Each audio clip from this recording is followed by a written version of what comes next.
Alors je m'appelle Lucie, j'ai 38 ans. Je suis enseignante primaire à Montaix depuis une quinzaine d'années.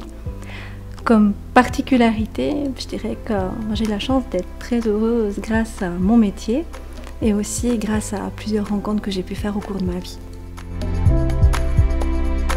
Comme moyen de me rapprocher de Dieu, je dirais que c'est d'abord par les rencontres que j'ai pu faire. Alors la prière, bien sûr, ça m'aide, mais c'est aussi en voyant le témoignage de certaines personnes. Alors j'ai eu la chance de vivre plusieurs expériences à ce niveau-là, et il y en a une qui a été très forte, c'était un pèlerinage à Lourdes. J'y suis allée la première fois quand j'avais 16 ans, et c'était une période de ma vie qui était vraiment douloureuse. C'est cette année-là que mon père est tombé malade, et en quelques heures, il est devenu paraplégique. Et je me rappelle, mon grand-père m'avait offert ce voyage à Lourdes. Alors j'étais très sceptique pour commencer, parce que pour moi, m'envoyer à Lourdes pour prier, c'était pas forcément une grande idée. J'étais adolescente et c'était pas forcément ce que j'avais envie de faire. Et puis quand je suis arrivée à Lourdes, j'ai vu des jeunes de mon âge qui partaient par choix et qui priaient. Et j'ai vu sur leur visage quelque chose de très fort. Il y avait une attente sur leur visage qui se lisait. Il y avait un contact avec Dieu qui était vraiment réel dans leur vie. Et en voyant ces personnes, ces jeunes qui sont devenus des amis par la suite, ça a fait un déclic aussi en moi. Alors je partais avec une envie très forte de demander des choses très précises à Dieu et à Marie. J'avais envie de voir une guérison dans ma famille. Et puis en fait, j'ai découvert que Dieu venait me rejoindre dans ma souffrance, là où j'étais, grâce à des personnes qui étaient présentes.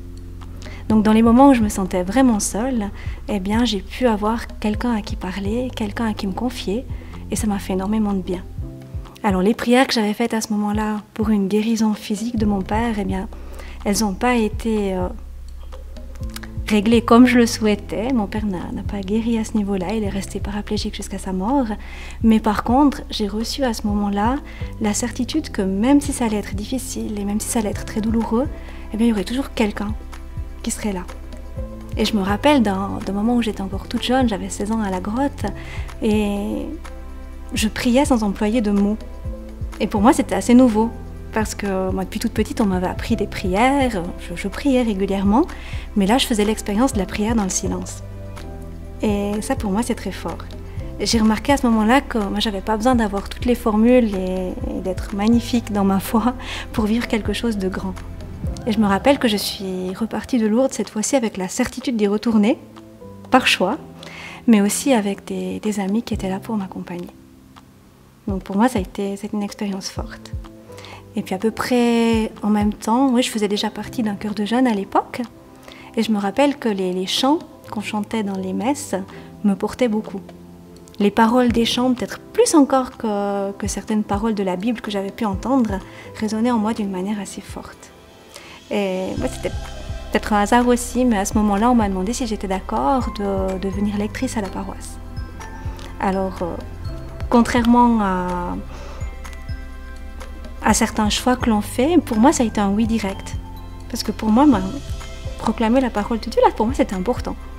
Et ça m'a aidé aussi à mieux rentrer dans la Bible. Jusque-là, j'avais vraiment de la peine parce que pour moi, ça restait un livre avec une histoire un peu passée.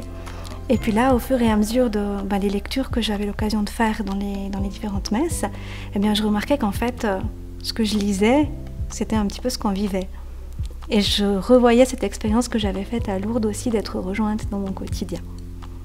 Alors pour moi, ça a été vraiment fort. Par la suite, de fil en aiguille, je suis aussi devenue auxiliaire de l'Eucharistie. Et là, j'ai fait vraiment une expérience très belle, c'est que apporter Dieu aux chrétiens qui viennent, pour moi, c'est de nouveau une expérience de rencontre. Parce qu'à chaque fois, dans les yeux des gens qui viennent, moi, je peux lire une attente et un désir de rencontre, mais un désir qui nous dépasse complètement. Et là, j'ai fait l'expérience de voir que Dieu agissait à travers moi. Il ne me demandait pas des choses extraordinaires, mais il m'invitait simplement à être là, toujours très librement. Et quand je donne la communion, j'ai vraiment l'impression d'être simplement un instrument. Et puis la personne qui vient, elle me fait aussi le cadeau d'un regard. Et pour moi, le regard, encore plus que les paroles, c'est vraiment c'est vital, c'est important. Alors là, j'ai aucun doute, ma plus belle expérience de foi, elle est liée peut-être au moment le plus difficile, on va dire, à gérer de ma vie. À Noël 2013, j'ai appris d'une manière assez soudaine que j'étais atteinte de sclérose en plaques. Et quand le médecin m'a annoncé ça, pour moi, c'était comme si une partie de ma vie allait s'arrêter. Tout de suite, je voyais le pire, je me voyais invalide, je me voyais devoir arrêter mon métier, arrêter mes passions. Et pour moi, c'était comme une mort, quelque part. Et je me rappelle, avant d'aller chez ce médecin, je m'étais rendue à la cathédrale de Sion. Et puis, je sentais que j'allais apprendre une nouvelle qui allait être peut-être difficile, ou en tout cas qui allait être inattendue, mais je ne savais pas laquelle. Je ne m'attendais vraiment pas à ça. Et j'ai vraiment confiance en Marie. Depuis mon expérience de Lourdes, Marie, je me confie à elle tous les jours. Et là, je me rappelle, je lui avais dit très clairement, là, il faut que tu viennes avec moi parce que je vais avoir besoin d'aide. Je ne savais pas pourquoi, mais je savais en tout cas qu'il fallait qu'elle soit là. Ça, c'est certain. Et elle est venue.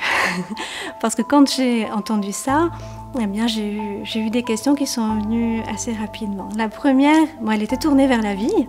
Je me rappelle avoir dit à mon médecin, alors ça veut dire que je ne porterai jamais la vie.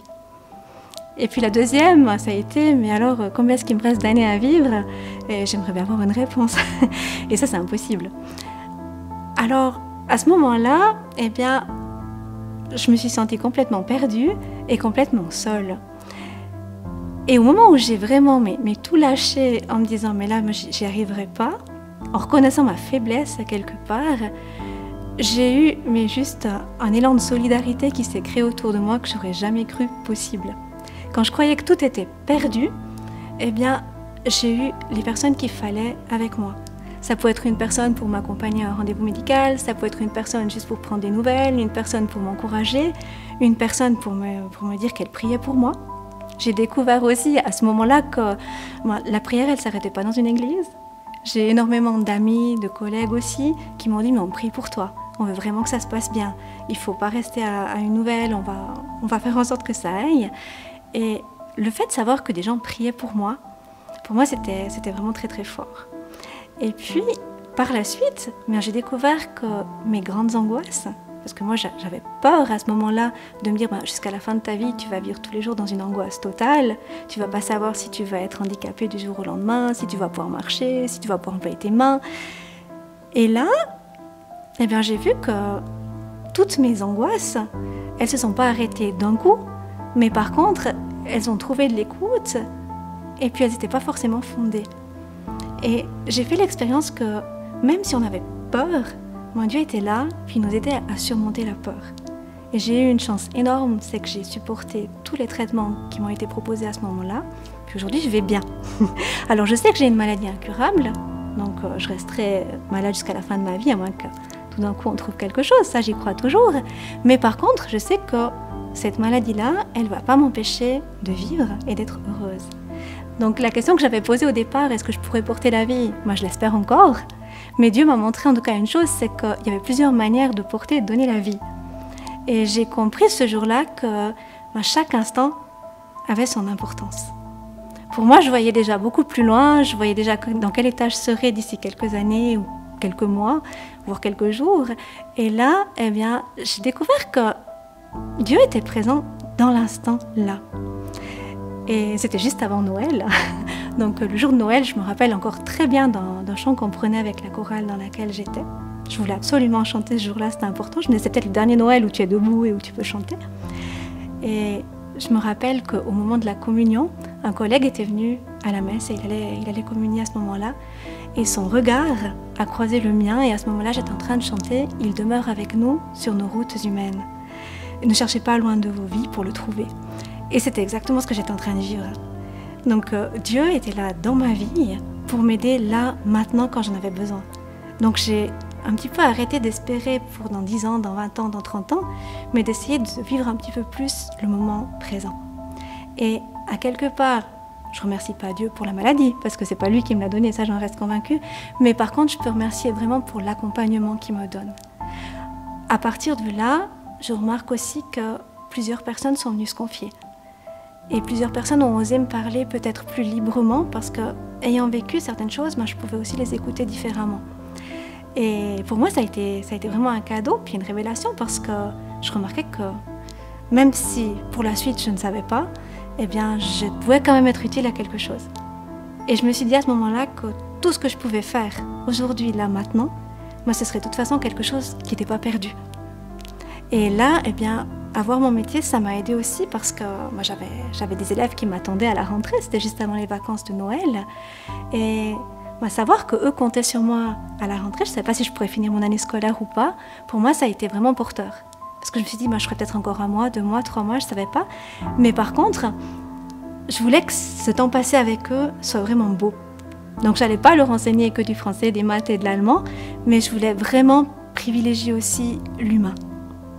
Et c'est énorme ce qu'ils m'ont apporté là. Eux, ils ne se rendent pas compte. Mais par contre, ils m'ont apporté énormément. Et puis je me dis que ce que j'ai pu leur apporter un tout petit peu à ce moment-là, ça a peut-être porté du fruit pour la suite et peut-être qu'ils s'en rappelleront aussi. Mais ça a été vraiment un cadeau de la vie que d'avoir compris ça. Je ne sais pas si je l'aurais vraiment compris si je n'avais pas été confrontée à tout ça. Et j'ai vu aussi que l'espérance, elle était plus qu'importante dans la foi. Et grâce à ça, je peux dire que je la vis tous les jours. Et que je peux vivre aussi tous les jours sans avoir l'angoisse de ce qui pourrait m'arriver. Et ça, c'est une grande grâce parce que je ne m'en serais jamais cru capable. Et là, je sais que ça ne vient pas de moi, mais que ça vient beaucoup plus loin.